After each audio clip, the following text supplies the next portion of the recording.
बिस्मिल्लाहिर्रहमानिर्रहीम। आज हमारा टॉपिक है बेनज़ीर भुट्टो का दूसरा दौर हुकूमत जो 1993 से लेकर 1996 तक रहा। इससे पहले भी मैं पिछले दो टॉपिक्स आपको बता चुका हूँ। एक बेनज़ीर भुट्टो का पहला दौर हुकूमत हम पढ़ चुके थे जो 1988 से 1990 तक था, और फिर 1990 में जो इंतखाबात हुए उन इंतखाबात के नताइज में नवाज शरीफ जो थे वो मुल्क के वज़ीर आज़म बने और उन्होंने 1990 से 1993 तक हुकूमत की। फिर उसकी हुकूमत ख़त्म की गई और उनकी हुकूमत ख़त्म करने के बाद जो आम इंतखाबात हुए थे तो उस इंतखाबात के नताइज में बेनज़ीर भुट्टो की दूसरी मरतबा हुकूमत आई। 1993 के जो इलेक्शन हुए उसमें कामयाबी के बाद 19 अक्टूबर को बेनज़ीर भुट्टो ने दूसरी मरतबा पाकिस्तान के वज़ीर आज़म की हैसियत से हल्फ उठाया। हल्फ उठाने के बाद उन्होंने मुख्तलिफ काम किए। उन कामों में जो अहम काम थे वो यहाँ पे मैं 1 2 3 करके आपको बयान कर रहा हूँ।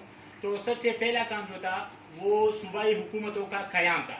सूबाई हुकूमतों का क़याम कैसे अमल में आया? सूबों में चूँकि इंतखाबात हुए थे तो दो सूबों में पाकिस्तान पीपल पार्टी की हुकूमत बनी, सूबा सिंध और सूबा पंजाब में, जबकि खैबर पख्तूनख्वा जिसको आजकल केपी कहा जाता है इसमें और बलूचिस्तान में नून लीग और इनके हलीफ जमातों उनके साथ जो मुत्तहिद हुए थे जो जमातें उनकी हुकूमतें बन गई। फिर उनके बाद उन्होंने जो चूँकि पिछले मरतबा अगर आपको याद हो तो उनकी हुकूमत को इसलिए ख़त्म किया गया था कि उन्होंने एक तो इख्तियारात का नाजायज़ इस्तेमाल किया था और जो पॉलिसियाँ थी वो भी ठीक नहीं थी, तो इस वजह से उनकी हुकूमत को दस्तबरदार किया गया उसको हुकूमत से। तो उस वजह से इस बार उन्होंने बड़ा मुहतात और महफूज पॉलिसी इख्तियार की। दूसरी मरतबा वज़ीर आज़म बनने के बाद बेनज़ीर ने पहले के मुकाबले में ज़्यादा मुहतात और महफूज पॉलिसी इख्तियार की। उन्होंने वफाकी वज़ारतें बनाने में ख़ास ज़िम्मेदारी और एहतियात से काम लिया। ब्यूरोक्रेसी जो नौकरशाही होते हैं इनके साथ उनका रवैया लचकदार रहा और प्रेस को भी आज़ादी दी गई। इसके अलावा उनके जो अहम इक़दाम थे वो बेनज़ीर भुट्टो की हुकूमत में पाकिस्तान को बावकार और खुशहाल मुल्क के तौर पर उजागर करने के लिए कई इक़दाम उन्होंने किए। उन्होंने बेरोज़गारी में कमी, ख्वानदगी में इजाफ़े का मतलब एजुकेशन में उन्होंने इजाफ़ा करने की कोशिश की। लोड शेडिंग का ख़ात्मा, ये लोड शेडिंग का मसला कई सालों से आ रहा है, इसका इल्ज़ाम आप किसी एक हुकूमत को नहीं दे सकते। हर हुकूमत जो आती है तो वो कहते हैं मैं लोड शेडिंग 100 दिन में ख़त्म करूँगा, दूसरा आता है कहते हैं 90 दिन में ख़त्म करूँगा, और जब इलेक्शन हो जाते हैं और वो बरसर इक़्तिदार आ जाते हैं तो वो फिर वो लोड शेडिंग भूल ही जाते हैं। लोगों को सेहत की सहूलियात फराहम की गई, मनशियात की रोकथाम, जराइम और दहशतगर्दी का ख़ात्मा और बदलते हुए आलमी मंजर के साथ अपने मुल्क की खारजा पॉलिसी के मकासद का दोबारा तयन जैसे इक़दाम सर फ़हरिस्त थे। उन्होंने तालीम और कौमी वसाइल को भी ख़ास तरक्की दी। अगला है सूबाई हुकूमतों में मुदाखलत। पीपल पार्टी की हुकूमत सिंध और पंजाब की तरह खैबर पख्तूनख्वा और बलूचिस्तान में भी हुकूमत कायम करना चाहती थी। मैंने जिस तरह आपको कहा है कि यहाँ पे अगर आप देखें सिंध और पंजाब में इलेक्शन के ज़रिए उनकी हुकूमत आई थी तो पाकिस्तान पीपल पार्टी की, यहाँ पे नून लीग और हलीफ जमातें थी, तो वो इस खैबर पख्तूनख्वा और बलूचिस्तान में भी अपनी हुकूमतें कायम करना चाहते थे।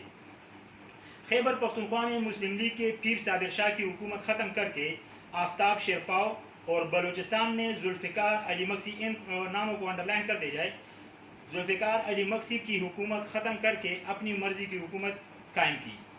पीपल पार्टी और MQM जो है ये कराची में यानी सूबा सिंध में बहुत बड़ी सियासी पार्टी है। MQM के माबैन माज़राई और तसादम की वजह से सिंध में अमन व अमान कायम न रह सका। अगला है बजट। जो बेनज़ीर भुट्टो की दूसरी हुकूमत थी तो उन्होंने जो अपनी हुकूमत की पहली बजट पेश की वो 1994 में पेश की, जिसमें 128 अरब रुपए के नए टैक्स नाफिज किए गए, जिससे आवाम सरापा एहतजाज बन गए, यानी उन्होंने एहतजाज करना शुरू कर दिया। ये हुक्मरान जब भी हुकूमत संभाल लेते हैं तो ख़जाना भरने के लिए आवाम से तेल निकालने की कोशिश करते हैं, उन पर मुख्तलिफ नौइयत के टैक्स लगा लेते हैं, जिसकी वजह से आवाम सरापा एहतजाज हो गई।